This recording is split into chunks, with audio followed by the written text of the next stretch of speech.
খুবই গুরুত্বপূর্ণ একটি পোস্ট আজকে করব।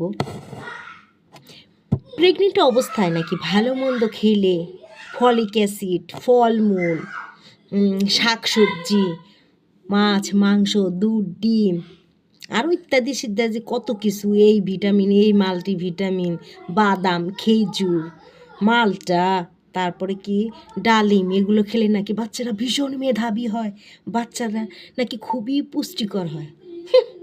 সব বাজে কথা, সব।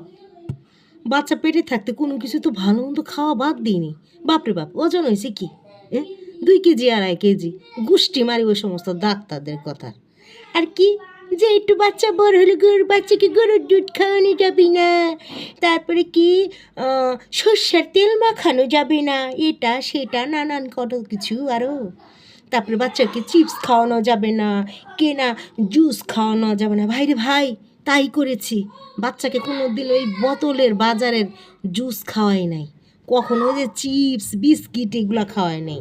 একেবারে সরেস, নদীর মাছ এগুলো খাওয়াইছি, দেশি মুরগির ডিম, তারপরে হচ্ছে দেশি মুরগির মাংস, একেবারে সলিড সুন্দর জাল করা ভালো দুধ, মানে আর কি একটু বড় হওয়ার পরে। মেধাবী তো ঘোড়ার ডিম, কিচ্ছু হয় নাই। আর যারা ওই যে বাজারের দোকানের চিপস বিস্কুট কোক এটা সেটা খায়, বিশ্বাস করবো না, ওইসব বাচ্চাগুলো এত জিনিয়াস হয় বলার বাহিরে। এটা সেটা কোনো কিছুই না। এই যে মগজ, ব্রেন সম্পূর্ণ উপরাওয়ার ডান।